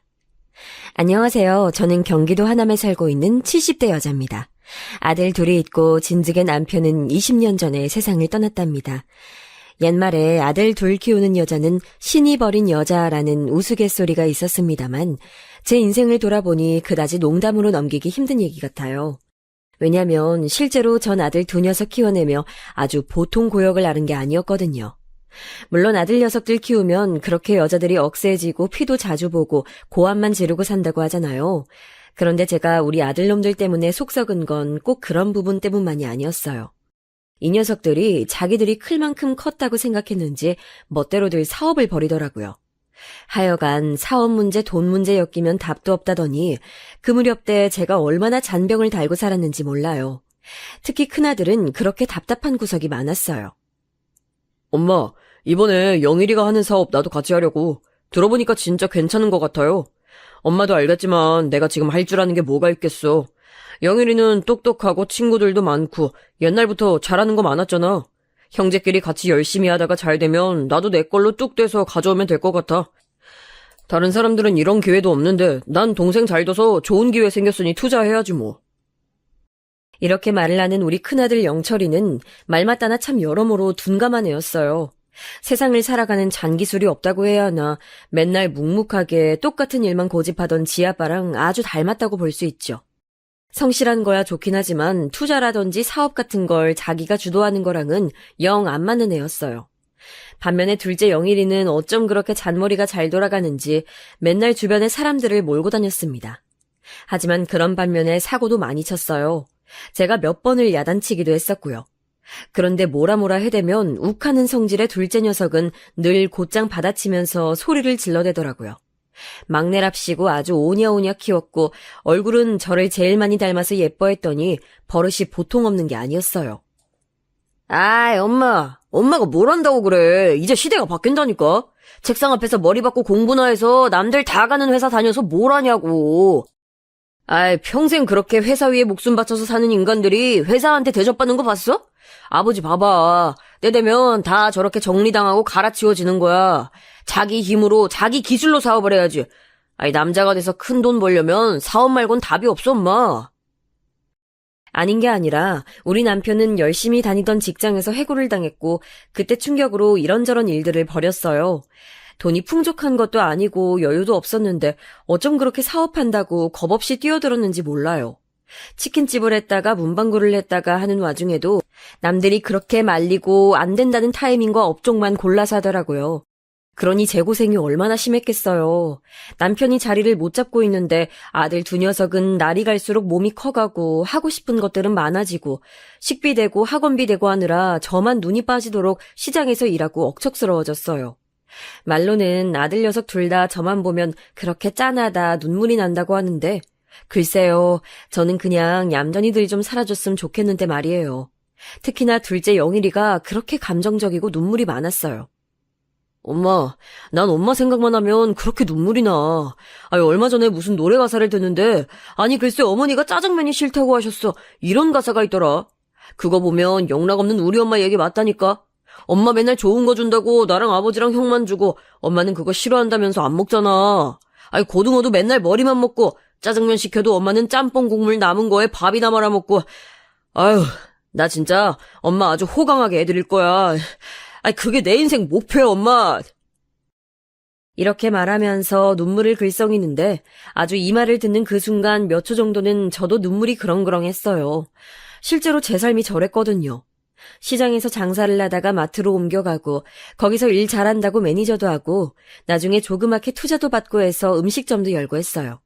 하지만 철저히 남편과는 분류해서 제 힘으로 혼자 일어섰답니다. 남편이 하고 있는 일들을 보면 둘이 같이 하는 순간 망할 것 같더라고요. 둘 다 망할 수는 없으니 아무리 없는 형편이라도 남편은 남편대로 저는 저대로 경제활동을 해야 할 것 같았어요. 그런 와중에 그리 아끼고 힘들게 살았고 좋은 것들은 모두 저 빼고 가족들만 줬어요. 그걸 둘째 영일이가 기억하고 저렇게 애틋해하니 저도 찡했죠. 하지만 그걸 알았다면 제 엄마가 이런저런 신경 안 쓰게 살아줘야 하는 거 아닌가요? 둘째 녀석은 가만히 있지 않고 꼭 사고를 쳤어요. 얘는 고등학교 때에도 같은 반 친구를 때려가지고 학교 전학을 한번 간 적이 있었어요. 가까스로 졸업시키고 대학도 보내놨는데 어른이 됐다고 생각한 건지 툭 하면 술 먹고 어디서 시비가 붙어오는 거예요. 야망이 커서 그런지 조금만 누가 자기를 흉보거나 기를 죽이는 듯한 발언을 하면 못 참더라고요. 진짜 엄마. 걘 맞을만 했어. 내가 이런저런 사업한다고 했더니 비웃잖아, 집까짓게. 내가 사업 크게 해서 우리 엄마 호강시켜준다고 했더니 퍽이나 그런 아이템으로 돈이 벌리겠냐고 아주 속을 박박 긁더라고. 걔는 더 때렸어야 돼. 이러니 한숨이 팍팍 나오고 몇 년씩 더 늙어버리게 되는 것 같더라고요. 호강은커녕 엄마가 사람들 쫓아다니며 허리가 부러지도록 굽혀가며 사과를 하고 다니는데 도통 철들 기미가 안 보이는 거예요. 그나마 매를 맞아야 정신을 차리는 건지 군대가 있던 동안에는 집안이 아주 조용했어요. 저도 그땐 그러면 안 되는데 시커먼 아들 두 녀석들한테 치이는 압박으로부터 해방감을 조금 느꼈답니다. 그러고 하나둘씩 제대를 하더니 둘째 녀석은 사업병을 버리지 못했고요. 아주 군대에서 더 세게 확장을 시켜가지고 나온 거예요. 그래도 그나마 이때는 큰아들이 자기가 하고 있던 공부도 있고 딱히 돈 욕심이 없었어요. 그런데 처음 취업했던 직장에서 크게 괴롭힘을 당하더니 나중 가서는 대차게 회사를 그만둬버린 거예요. 얘 영철아, 왜 그러는 거야? 회사에서 뭘 얼마나 힘들게 했길래 그만둬? 세상 일이 호락호락하지 않아. 그런 거 다 감당하면서 살아가는 거야. 다시 가서 회사에 말 좀 해보자, 응? 이런 말을 해도 큰아들 영철이는 귀담아 듣질 않더라고요. 엄만 모르겠지만 내가 회사 다니면서 얼마나 괴로웠는데. 맨날 술 먹이고 상사는 무시하고 군대에서 나 괴롭히던 애보다 더 끔찍하게 굴렸어. 영업한다고 끌려가서 새벽까지 술만 먹고 상사 뒤치다꺼리하고 정말 죽을 것 같아. 엄마, 나 살고 싶어서 회사 그만뒀어. 그냥 좀 놔둬줘, 제발. 이런 사정들을 괴로운 얼굴로 털어놓더니 큰아들은 이후로 거의 2년간을 방에서 칩거 생활을 하다시피 했어요.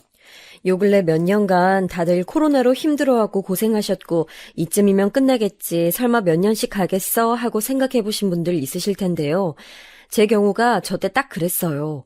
아들이 방황하고 방 안에서만 갇혀 지내는 생활을 한두 달이면 끝내겠지, 길어야 반년이겠지, 아니 너무 길어도 1년이겠지, 이런 식으로 말이에요. 집에 친척들도 부를 수 없었고 손님들도 맘대로 들일 수가 없었답니다. 하도 큰아들이 예민한 상태로 방 밖으로 안 나오니 잠깐 화장실 들고 나는 그 와중에 괜히 성질 부리고 할까 봐요. 수염도 안 자르고 머리도 덥수룩해져서는 그나마 다행인 건 매일같이 씻었다는 거예요. 밥도 지가 해먹고요. 대신 취직을 안 하고 밖에 안 나가고 방에서 게임만 하고 있었다는 거죠. 그런 큰아들을 끌어낸 게 둘째 녀석이었어요. 살살 방문 밖에서 달래보고 이렇게 저렇게 하면서 진즉에 자취한다고 나가 있던 녀석이 가끔 올 때마다 형을 설득하더라고요. 그러다가 2년쯤 되었을 무렵 큰아들은 나왔고 자기도 뭔가 해본다면서 동생이랑 뜻을 합하게 됐네요. 그런데 한번 뭔가 하다가 틀어진 적이 있어서 둘이 대차게 싸우길래 저는 진짜 속이 터질 것 같은 거예요. 뭐 하나 왜 이렇게 일이 쉽게 가는 게 없는 건지 그쯤에 남편도 병을 얻어서 아픈데 말이에요. 제가 하고 있는 식당이 그나마 저에게 위안을 주었던 것이 단골들도 일정하고 장사 흐름도 좀 손에 익게 되었다는 거예요. 하지만 그것 말고는 집안 사정이 너무 멋대로니 마음이 괴롭더라고요. 하지만 그렇게 제가 반대를 해대도 둘이 다시 뭔가 한다고 어울려 다니더니 급기야는 둘째 녀석이 지형을 상대로 거의 사기를 치듯 일을 벌였어요. 이때 옆 가게 아줌마가 저에게 했던 충고가 생각나더라고요. 영철 엄마, 아무리 아들들 짜내도 둘이 같이 사업은 죽어도 못하게 해야 돼. 나이 먹어서 아들들이 말을 안 들어도 호적에서 빼버린다는 각오로 막아야 돼. 아들 하나 잘못되면 다른 하나라도 멀쩡해야지. 아이, 둘 다 막으면 어쩌려고 그래. 하나가 위태로울 때 다른 하나가 도와줄 수 있는 건 사업으로 하는 게 아니야. 각자 사업이건 취직이건 열심히 하다가 안 됐을 때, 그때 멀쩡히 자리 잡은 한 녀석이 조금 돈으로 보태주던가 해야지. 아쉽지 않을 돈으로 말이야. 둘이 같이 물에 뛰어들게 하면 어쩌겠다는 거야. 이때 말이 정말 100번 맞고도 또 맞는 말이라는 건 알았지만 막상 집으로 돌아와서 그 바른 말대로 실천하기는 쉽지 않더라고요. 하지만 저도 정말 어떻게 그 불길을 끌 방법이 없었어요. 제가 신도 아니고 모든 것에 손을 다 뻗쳐가면서 살 순 없었으니까요. 그런 와중에 둘째 녀석이 자금을 융통한답시고 제 형 이름으로 금전적인 사고를 쳐버렸고 큰아들은 본인 수중에 갖고 있던 돈 얼마만 남긴 채 졸지에 신용불량자가 돼버리고 말았어요. 아들은 저에게 전화가 와서 온갖 저주 섞인 말들을 퍼붓더니 신용불량이라도 회생하도록 도와준다는 제 말을 듣지도 않더라고요. 엄마, 나 진짜 세상이 진저리가 난다. 영일이 그놈 진짜 2번 다시 안 볼 거야. 엄마 돈? 엄마가 무슨 돈이 있어? 뭘 할 수 있는데? 큰아들은 엄청나게 상심이 큰 상태로 얼마간 방황을 하다가 결국엔 자기 살 길 찾겠다면서 집을 나갔어요. 영철아, 그러지 마라, 어? 엄마가 어떻게든 방법 찾아볼게. 대책도 없이 그냥 나가면 어떡해. 그리고 당분간 영일이 꼴도 보기 싫겠지만 얘기는 잘 끝내놓고 나가야지. 조금만 진정 좀 해보자, 어? 아이, 됐어요, 엄마. 나 지금 걔 보면 사고 칠 것 같아. 그냥 이렇게 나가게 놔둬달라고요. 내가 알아서 연락할 테니까 그냥 좀 두세요, 제발. 그렇게 큰아들은 자취를 감춰버렸고 둘째 영일이 녀석은 자기도 눈치가 보이긴 하는지 조용하더군요. 제가 전화하자마자 이미 분위기를 눈치채고서는 바짝 엎드리는데 진짜 자식 문제는 알다가도 모르겠어요. 크게 사고는 치지 않았지만 나에게 마음을 열지 않고 늘 멀리 거리를 두는 큰아들과 사고치고 내 피를 마르게 하지만 늘 찰싹 붙어있는 둘째 아들. 저는 이 두 아이를 다루는 방법을 도통 잘 모르겠더라고요. 그러던 와중에 남편의 병은 깊어지면서 얼마 안 돼서 우리 곁을 떠났고요. 그때는 큰아들이 잠깐 다녀가긴 했어요. 하지만 그뿐이었고 어지간히 상처가 깊었는지 자기 동생 얼굴도 쳐다보지 않으려고 하더군요. 둘째 영일이는 어떻게든 형한테 엉기고 어쩌고 하면서 풀어보려는 눈치였지만 큰아들은 조금도 곁을 주지 않고 사라져버렸어요. 그러던 차에 저나 아들 둘이나 나이를 먹어가고 세월을 속절없이 흘려보내던 중 갑작스레 둘째 영일이가 결혼 얘기를 꺼내는 겁니다. 엄마, 나 결혼하려고 해요. 근데 색시가 좀 어려요. 나보다 12살 어려. 저기 삼촌네 막내딸 영미랑 나이가 똑같아요. 그래도 뭐 어린 색시 데리고 오면 좋은 거 아니야? 엄만 얼른 손주 보고 싶어 하잖아요. 영일이는 갑자기 어린 신부감을 데려와서는 저한테 인사를 시켰어요. 띠동갑이라고 하더니 딱 봐도 앳되고 아주 예쁜 아가씨더라고요.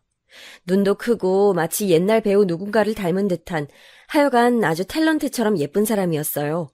그런 아가씨가 우리 영일이를 그렇게 따라다녀서는 결혼하고 싶어 한다니까 신기하지 뭐예요. 저기, 부모님은 뭐 하시는 분이에요? 어쩌다가 우리 영일이를 만나게 된 거예요? 이렇게 평범한 질문들을 슬쩍 했는데 나중에 자초지종을 다 들어보니까 사정이 있더라고요.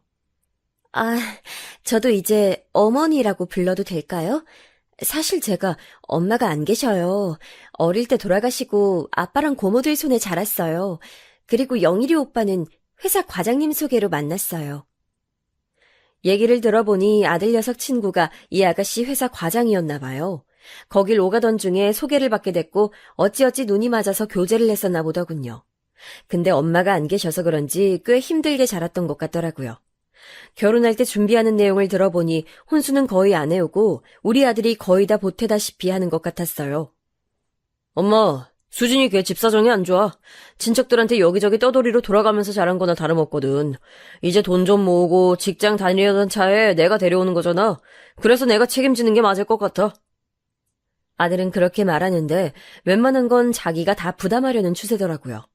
이 와중에 제가 결혼식 문제로 큰아들을 불렀는데 끝내 오지 않겠다고 하더군요.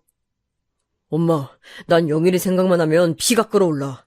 내 돈도 아직 다 안 갚아놓고 그거 찌끄레기 남겨놨다고 지금 당당하게 지는 장가 간다고? 나 지금 되게 힘들게 살아, 엄마. 뭐 엄마가 자세히 알 건 없지만 아무튼 나한테 그 자식 멀쩡히 산다는 얘기 좀 하지 마. 이러면 난 이제 엄마도 안 봐, 알았어? 큰아들은 못 본 사이 더 날카롭고 거칠어져 있었고 저는 행여나 정말 저와의 연락도 끊길까 두려워서 조심스레 전화를 끊었어요. 저 정도로 싫어하는데 더 뭐라고 얘기할 수도 없겠더라고요. 그리하여 둘째 녀석은 식을 올려서 새 신혼집에 들어갔고 그렇게 새롭게 가정을 꾸려서 살아가게 됐답니다. 그 사이 저는 제가 하는 식당이 조금 잘 돼서 방송에 소개되기도 하고 점점 일이 바빠지기 시작했어요. 하지만 제 몸은 이런 상황에 맞게 잘 따라주지 않았다 보니 매출은 좋지만 모든 부문을 완연하게 전부 제가 지휘하긴 힘들더라고요. 그래서 친정언니한테 웬만한 부분들을 일임해서 맡겨두고 저는 좀 쉬엄쉬엄 하게 됐어요. 언니는 믿을만하니까 맡길 수 있었고 한동안 너무 힘들게 달려온 저는 휴식이 필요했었거든요. 그러던 사이 둘째네 새로운 생명이 태어나게 된 거죠. 결혼한 지 그리 오래된 건 아니지만 아들 나이가 며느리에 비해서 월등히 많으니까요. 처음에 시도했을 때 잘 안 된다더니 시험관도 하고 많은 걸 했나 봅니다. 특히 며느리는 꼭 쌍둥이를 갖고 싶다고 했었거든요. 어머니, 저는 형제자매 없이 자라서 그런지 꼭 제 애들은 여럿 낳고 싶어요. 주변 보니까 육아가 그렇게 힘들다고 하더라고요. 괜히 어설프게 터울두지 않고 한 번에 쌍둥이로 성공하면 너무 좋을 것 같아요.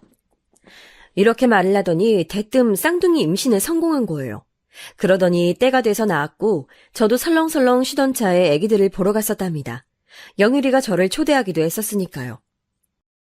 엄마, 이제 와서 손주들이랑 같이 놀기도 하고 아들 집 왔다 갔다 하면서 엄마도 좀 편하게 살아. 이모가 지금 식당 봐주고 있으니까 엄마도 그렇게 막 힘든 건 아니잖아. 나 진짜 얘네들 꿈틀거리는 거 보면 엄마가 나 키우면서 얼마나 고생하셨을까 싶어서 짠하다니까. 아들이 하도 오라오라 하는 통에 사실 저도 궁금한 마음이 있었으니 한번 가보게 됐어요.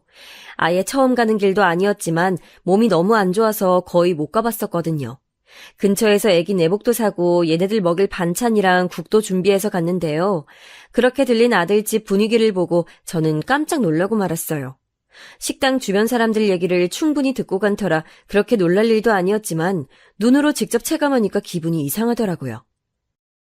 어머니 오셨어요? 이쪽으로 얼른 들어오세요. 오빠한테 연락 받았어요, 어머니. 잘 지내셨죠? 이렇게 말하는 며느리는 도통 이제 막 쌍둥이를 낳아 키우는 엄마라고 생각될 정도의 차림이 아니더라고요. 쫙 들러붙는 옷에 화려한 화장에 귀에도 귀걸이며 손톱도 번쩍번쩍한 게 어떻게 저렇게 하고선 갓난쟁이들을 안고 키울 수 있는지 납득이 안 갔어요. 제가 막 구식이라기보단 주변에 손주 손녀들 본 사람들이나 새댁들을 만날 때가 종종 있으니까요. 하나같이 엄마들이 얼굴에 화장기 없이 아기들을 안고 와서 머리도 제대로 못 감고 손톱은 다들 바짝 짧은 상태로 오는 걸 봤거든요. 왜 우리 며느리 차림만 유독 저런지 무슨 돌잔치 파티나 하는 분위기도 아닌데 이해가 안 가더라고요. 근데 그건 금방 주방에서 튀어나온 그림자를 보고 알게 됐어요. 저기 새댁, 이제 애들 분유 먹일 시간이에요. 지금 물 끓이고 있으니까... 아이고, 누구시지? 친정엄마신가? 아, 시어머니세요? 이렇게 갑자기 툭 튀어나와서 저를 쳐다보는 제 또래의 웬 아주머니가 있더라고요. 어리둥절하게 서로를 쳐다보는 우리를 보곤 며느리가 잽싸게 말을 하더군요. 아, 이모님, 저희 어머니, 시어머니세요. 아, 어머니 여기 저희 애기들 봐주시는 이모님이세요. 지금 저희 집에서 상주하시면서 애기 봐주시는 거예요. 밥도 해주시고요. 이런 얘기는 처음 들어보는 거라 그냥 애기를 봐주는 그 베이비시터인가도 아니고 잠까지 자면서 밥도 해준다고 하니 좀 놀랍더라고요. 요즘 애기 보는 게 보통 돈 드는 일이 아니라는데 그런데다가 꼬박 매일매일 같이 있고 밥까지 해준다고 하니까 약간 당황스러웠어요.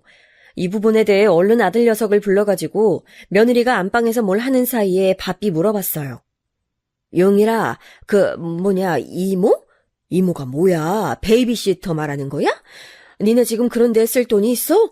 아니, 얼마나 주고 쓰는 거야? 돈 많이 들 거 아니야? 제가 재빠르게 물어대니 아들은 약간 당황했는지 작은 목소리로 속삭이더라고요. 엄마가 몰라서 그러는데 보통 하나만 나와도 이렇게 시터 이모님 됐어. 아이, 게다가 수진이랑 우리는 쌍둥이 나왔잖아. 하나 낳아서 키울 때 드는 돈을 동시에 2배로 쓰는 거라 남들이랑 별반 다를 게 없어. 아니, 우리가 힘들면 더 힘들지. 엄마 혹시나 말인데 그런 얘기 수진이 앞에서 절대 하지 마. 괜히 눈치 주는 것 같잖아. 쟤 엄청 힘들어한단 말이야. 아들이 하도 저에게 입단속을 시키면서 며느리에게 뭐라 하지 말라길래 그냥 좀 황당한 채로 가만히 있었어요. 그러고 난 뒤에 보니 쌍둥이 두 녀석 분유 먹이는 것도 이모님인가가 하고 걔네 재우는 것도 이모가 들어가서 하고 제가 왔을 때 차랑 간식 내놓는 정도만 며느리가 하고 있더라고요. 그조차도 집에서 별로 뭘 안 하는 모양인지 어디에 뭐가 있는지도 잘 모르는 것 같아서 어처구니가 없었어요. 얘 새애기야, 너 집에서 도통 살림을 안 하니? 제 말에 며느리는 흠칫 놀라는 표정을 짓더니 이내 웃으면서 대답하더라고요. 아, 살림이요? 아, 그쵸. 저 잘 안 해요, 어머니. 이모님이 알아서 다 해주시는데요, 뭐. 저희 돈 내는 것도 다 그것 때문에 하고 있는 건데 제가 뭐하러 살림을 해요. 애기 봐주시고 밥도 해달라고 하고 청소도 해주세요. 애기 데리고 주무시기도 하고요. 아, 좀 비싸긴 해요. 그러면서 며느리는 마음에 안 든다는 투로 애들 데리고 들어간 그 이모 흉을 슬쩍 보더라고요. 듣던 중에 마지막 문단에서 저는 눈이 튀어나올 듯 깜짝 놀라버렸어요. 사실 쌍둥이 케어하면서 밥이랑 청소랑 잠까지 자는 거 힘든 거 저도 알아요. 근데 그래서 가사 도우미 이모님 따로 쓰려고 했는데 자기 돈 필요하다고 구태여 본인이 하시겠다는 거예요. 근데 그런 거 치고 청소가 막 깔끔하진 않아요. 지난주엔 저보고 청소기로 잠깐 여기 밀어달라고 하시더라고요. 어이가 없어요. 아이, 그럴 거면 우리가 뭐하러 돈 5,600 줘가면서 쓰겠어요. 이 말을 듣고 놀라는 게 저뿐인 건지 아니 시터 쓰는데 돈 5,600을 쓴다니요. 저는 그 정도로 돈이 나가는지 생각도 못했어요. 얘네가 진짜 돈 무서운 줄 모르는 건지 어디서 그런 돈을 팍팍 쓸 생각을 하는 걸까요? 살고 있는 집도 평수 그만한 거 넣는다고 빚도 지고 했으면서 한 달에 거의 600씩 쓰고 있으면 어떡하냐고요. 게다가 며느리 차림새를 보니 관심이 아예 딴 데 가 있는 것 같더라고요. 어째 결혼 전에 봤던 수수한 차림새와 다르게 웬만한 아가씨들보다 화려하고 사치스런 차림을 하고 있는 것 같았어요. 하여간 전 당황스러워서 뭔가 말 한두 마디 잘못 얹었다가 어찌 될 줄 몰라서 가만히 있었어요. 그런데 듣자 하니 점점 가관도 아닌 거예요. 참 어머니, 이따 몇 시쯤 가실 거예요? 저 친구들이랑 저녁 약속 있어서 아마 어머니 댁 쪽 근처까진 태워다 드릴 수 있거든요? 시간 봐서 잘 맞으면 모셔다 드릴게요. 이거 며느리 말투는 어제 처음 봤을 때랑 달리 뭔가 좀 껄렁해진 것 같기도 하고 우리 아들보다 어린 나이에 결혼했다지만 그래서 그런지 놀고 싶고 하고 싶은 게 많은 것 같았어요. 애기 엄마가 애들만 정말 쏙 낳아놓고 애들은 보지도 않고 밖으로 돌아다니는 모양새더라고요. 그날 대충 밥도 마무리하고 집으로 돌아와서는 생각이 너무너무 많아졌어요. 제가 알기론 영일이 녀석이 수입에 대해서 저한테 완전히 오픈하진 않지만 직장이 변변치 않은 상태거든요. 근데 띠동갑 색시를 얻어서는 뭐 마누라 도망갈까봐 겁내는 것도 아니고 뭘 그렇게 하자는 대로 다 맞춰주는 건지 모르겠어요. 지금 살고 있는 집도 약간 외곽이긴 하지만 그래도 30평대가 넘는데 감지덕지 하잖아요. 게다가 애들 낳은 지 몇 달 안 됐는데 쭉 저렇게 월 600짜리 베이비시터를 쓰고 있었다고 하고 참 납득이 안 가는 거예요. 너무 속상해서 친정언니한테 말을 했더니 언니는 딱 상황에 맞는 말을 저에게 던지더군요. 듣고 보니 저도 할 말이 없긴 했어요. 그래도 뭐 어째. 네 아들 영일이가 좋다고 데려온 며느리잖아. 싫어봤자 별 수 없지 뭐. 며느리 욕해봤자 네 아들 얼굴에 침 뱉기야. 다 부질없는 거야. 나 봐라. 며느리들이랑 겸상도 안 한다. 몇 년 전에 이혼소동 벌이는 거 보니까 진짜 뼈가 다 마르고 가슴이 찢어져 나가더라. 자식 복대로 배우자들도 얻는 거지. 걔네들이 이상한 게 아니라니까. 그냥 영일이 그 녀석이 알아서 고생도 해보고 정신 차리게 제발 좀 그냥 놔둬봐. 언니 말은 정말 조금도 틀린 게 없이 버릴 게 없는 말이긴 했어요. 하지만 저는 잠을 이루지 못했고 점점 생각이 기울더라고요. 언니, 아무래도 안 되겠어. 그 시터 이모인가 뭐인가 그만두게 하고 내가 들어가서 애들 봐주던지 해야겠어. 아이, 돈 600이 네 집 강아지 이름이냐고. 영일이한테 물어보니까 2돌, 3돌까지는 계속 시터를 쓴다고 했나 봐. 아니, 미친 거 아니야, 진짜? 3년이면 그게 돈이 얼마야. 2억이 넘는 돈을 애엄마가 애를 안 보고 돈 들여서 키운다고? 아주 그냥 환장하겠어, 정말. 제 말에 언니가 말리긴 했었지만 막상 그만한 돈을 앞으로 몇 년씩 더 쓴다고 하고 그냥 못하게 한다고 하는 게 아니고 제가 들어간다고 하니 더 뭐라 못하더라고요. 이런 내용을 아들에게 통보했고 아들은 며느리랑 고민을 해보겠다고 했어요. 그러고 얼마 뒤에 연락이 와서 그러자고 하더군요. 사실 엄마, 난 잘 됐다고 생각해. 나도 허리 휘는 중이었거든. 엄마한테 말은 못했었는데. 수진이는 얘네들 얼마 안 있다가 영어 유치원도 보낼 생각이더라고. 아니, 근데 그 돈을 다 어떻게 돼. 한 명당 100만 원이 넘어. 그럼 그럴 돈을 차라리 지금 내는 시터 비용에서 떼고 형편껏 할 생각을 해야지. 근데 내가 뭐라고 하면 툭 하면 삐지고 울고 오빠 때문에 결혼도 일찍 했네. 애를 둘이나 낳았네 하고 운단 말이야. 이 말을 들으니까 정말 뒷목 잡겠더라고요. 게다가 며느리가 싸움의 끝마다 내미는 무기가 있었는데 이건 저도 좀 섬뜩하더라고요. 저도 애들 낳아봤으니 모르는 건 아니지만 대체 왜 그런 정신상태를 갖고 결혼한 건지 이해가 안 갔어요. 뭐야? 아니 애엄마가 산후우울증이랍시고 그런 소리를 해댄다고? 아니 세상에 애 낳은 여자들이 다 그런 줄 아니? 진짜 안 되겠네. 그런 꼴 보자고 장가 보낸 거 아니야. 아무래도 내가 들어가야겠다. 맞아 엄마. 내가 며칠 전에 폭발해서 뭐라 했더니 자기 산후우울증으로 힘들어서 죽고 싶은데 왜 오빠까지 난리냐는 거야. 그럼 내가 뭐라고 할 말이 있겠어.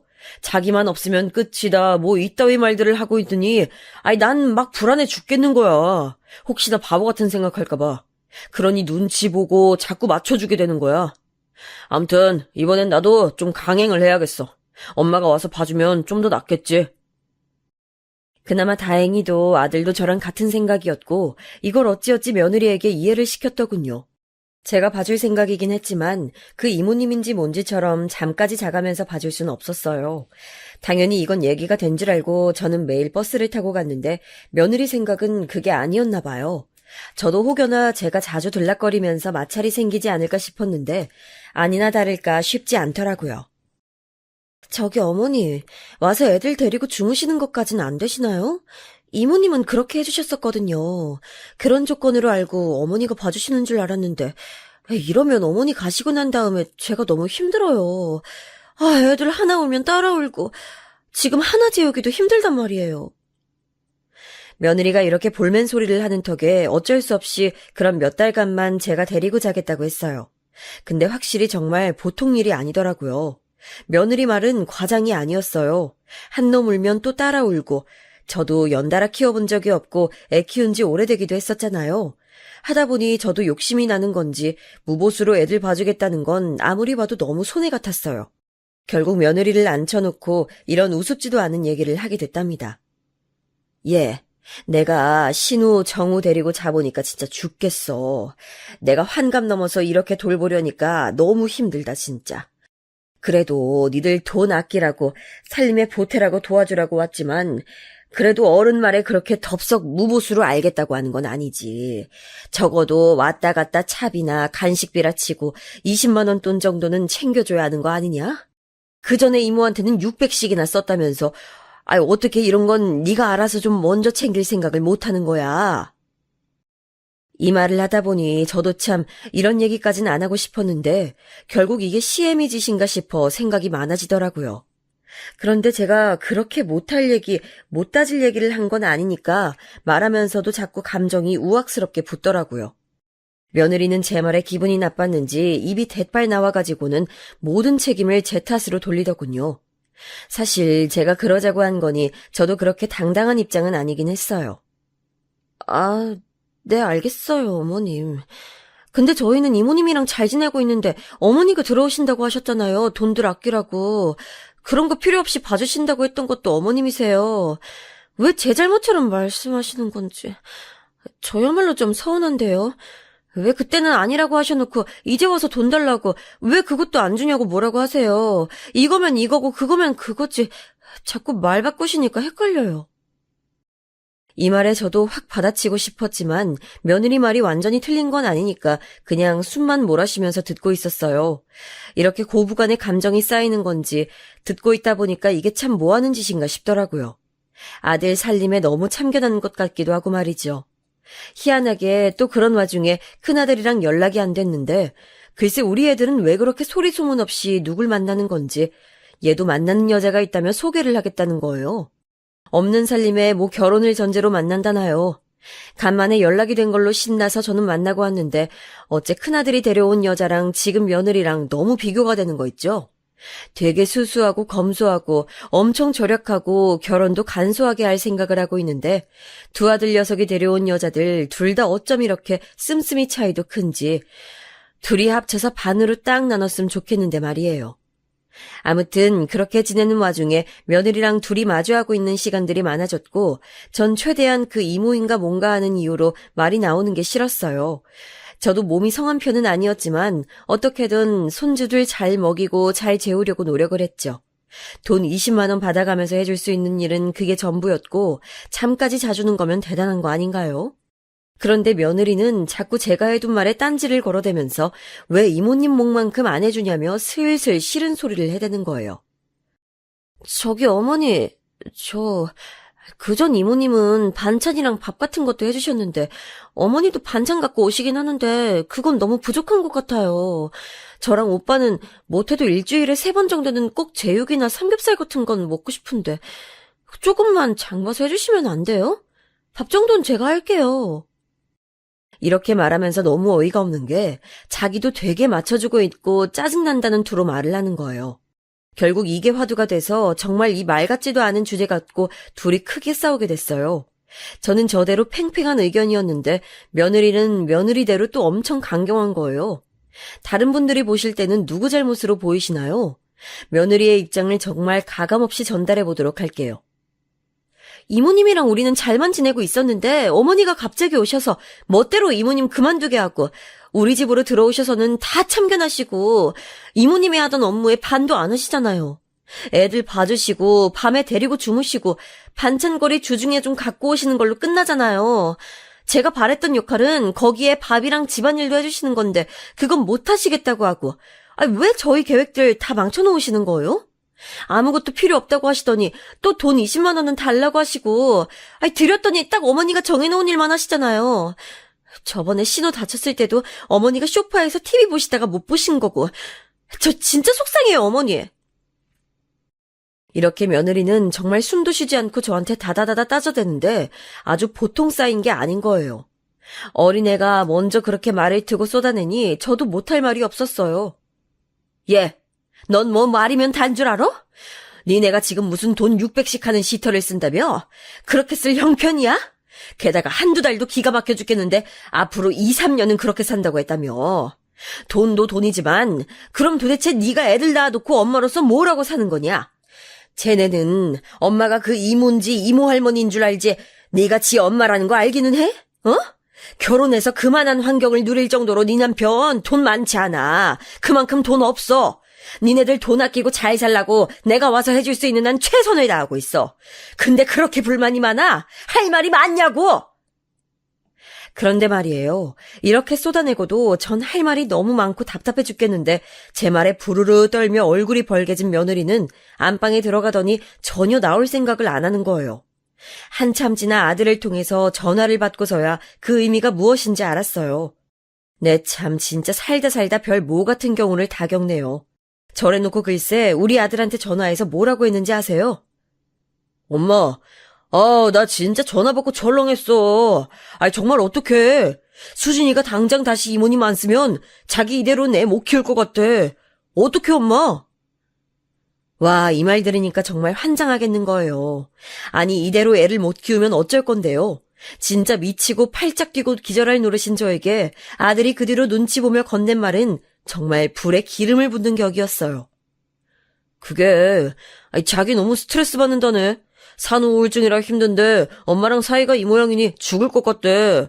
그러느니, 이혼하자고. 참, 나 어떡해. 정말 제 귀로 뭘 들은 건지 납득이 안 가는 거예요. 고작 이 상황에서 이것 때문에 이혼이라니요. 아들은 한창 어린 지 마누라가 도망이라도 갈까봐 이젠 어쩔 줄 몰라 하는데 도대체 이게 뭔 요지경 세상인가 싶었어요. 이혼이라니요. 지금도 자기가 아내이자 엄마로서 하는 것도 없으면서 뭐 이혼이요? 잠깐 어지라면서 눈을 다시 치켜뜨는데 아무리 생각해도 제 귀로 들어온 이 소리를 믿을 수가 없었어요. 그대로 저는 전화를 소파에 던져버리곤 안방 문을 쾅쾅 쳐댔어요. 예, 너 이리 나와봐. 나와보라고! 안 들려? 나오라고! 못 들은 척 계속 있길래 너무 화가 나서 발로 문을 걷어차댔더니 그제서야 또각하면서 문이 열리더군요. 소리 자체가 문을 잠궜다가 푸는 소리라서 더 열이 받는 거예요. 잔뜩 뾰루퉁한 얼굴로 짜증난 얼굴을 한 며느리에게 꿀밤을 한 대 쥐어받고 싶은 심정이었지만 꾹 눌렀어요. 전 이혼이라는 말을 들은 순간부터 이제 이 이상 수습할 길은 없다. 더 볼 것도 없다는 생각이 들더군요. 자랑은 아니지만 워낙 고생하며 살아와서 그런지 아니면 아닌 거라고 선을 긋고 살아왔어요. 그게 지금의 저를 살게 해준 인생의 한 방도이기도 했었고요. 아무튼 저는 여기서 깔끔하게 매듭 짓고 아니면 어쩔 수 없다는 생각이 들어 마구 말을 쏟아내게 됐어요. 너 이혼이라는 소리를 했다지? 나랑 같이 이러고 사는 게 힘들다고. 네 남편한테 전화해서 그리하자 했다며. 그래, 돈 600씩 한 달에 써제낄 수 없으면 필요 없다 이거야? 서방이고 뭐고 자식이고 뭐고 다 내팽겨치겠다 이거지? 전에 없이 씩씩대는 제 모습에 며느리는 다소 놀란 얼굴이었고 그제서 겁을 먹은 듯 했지만 전 더 이상 멍청한 얼굴로 며느리 하는 소리를 다 듣고 참을 순 없었어요. 완전히 끝장을 내버리겠다는 다짐으로 저도 피를 볼 생각을 하고 쏟아부었어요. 너 말이야. 그럼 이혼해라. 나가줘. 나도 너 같은 며느리 필요 없다. 우리 신우 정우 내가 키우면 돼. 이제껏 네가 뭘 했냐?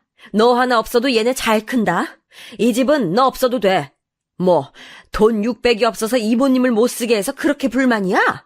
그 돈 네가 벌어서 저 갖다 바치지 그랬어. 제 손으로 제 자식 하나 못 키우면서 돈을 그렇게 썩어 빠지게 써야 성이 풀리냐? 지 자식 키우는 돈도 제 손으로 못 벌면 지가 키울 생각을 해야지. 그거 도와준다고 왔더니 뭐가 어쩌고 어째? 너 같은 애는 벌 좀 받아봐야 돼. 전 이때 눈이 완전히 뒤집어져서 분을 다스릴 길이 없었어요. 그나마 다시 안 볼 각오로 퍼붓게 되는 말이니 나중에라도 흠잡히지 않게 너무 험한 말이 안 나가도록 최대한 누르면서 말했어요. 네 몸만 쏙 나가던지 아쉬우면 신우 정우 내리고 나가서 네가 혼자 키우던지 뭘 하던 결정해. 대신 지금 당장 짐 싸서 나가. 나가!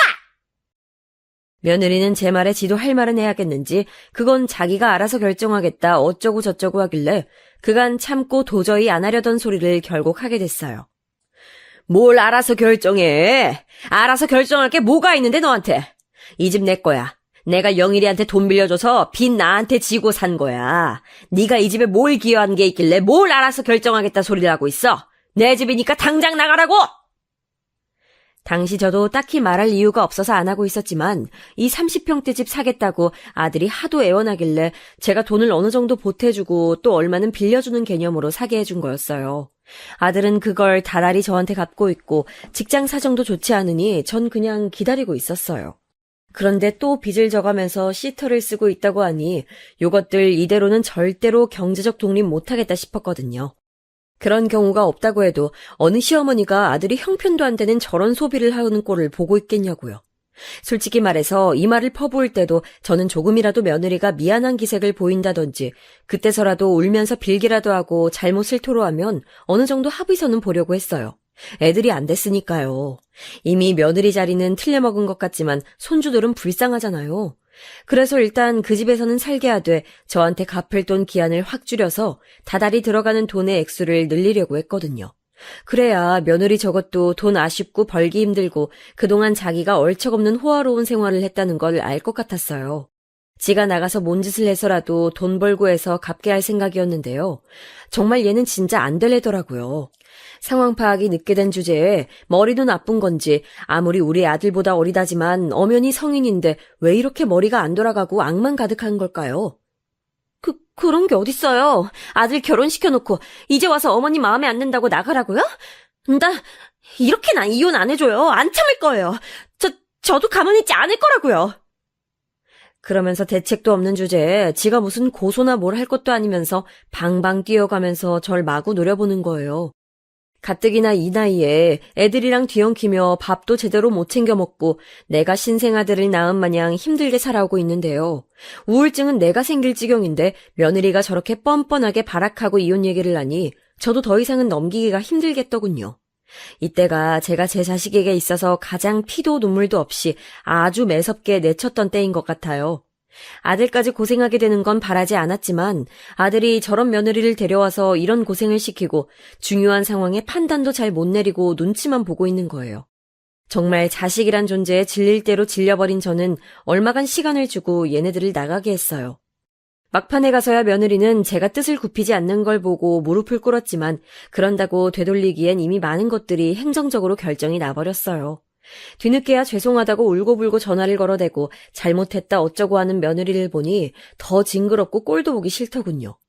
내가 있을 때 외려 눈치 보게 만들고 문 쾅쾅 닫고 다니고 돈 20만 원 주는 것조차도 까먹고 며칠씩 미루던 주제에 이 집도 제가 다 해주다시피 했고 재산이 조금 있다는 걸 알더니 저렇게 심파 주인공처럼 울어대면서 용서를 구하는 거예요. 전 정말이지 며느리도 며느리지만 둘째 아들 자체한테도 너무 질려버렸어요. 얘로 인해서 제가 맘고생한 게 정말 얼마나 많은지. 손주들은 짠하지만 제가 좀 살아야겠더라고요. 몸도 몸이지만 얼마간 쟤네들이랑 같이 있으면서 보통 만신창이가 된 게 아니거든요. 둘째 아들은 저한테 미안하다고 말은 하는데 그러면서도 여전히 저한테 기대려고 하는 게 보이니 진저리가 났어요. 엄마, 우리 원룸 겨우 구했어. 진짜 힘들었어, 엄마. 근데 엄마 제발 화 좀 풀어주라. 우리 여기서 열심히 살게. 진짜 열심히 살게. 수진이도 애들 어린이집 보내고 일하겠대. 자기 손으로 일해보겠대. 엄마한테 자기가 너무 죄인이래. 그러니까 엄마, 우리 여기서 고군분투하고 열심히 살아볼 테니까 지나고 나면 다시 엄마가 좀 어떻게 나 좀 불쌍하게 여겨주면 안 될까?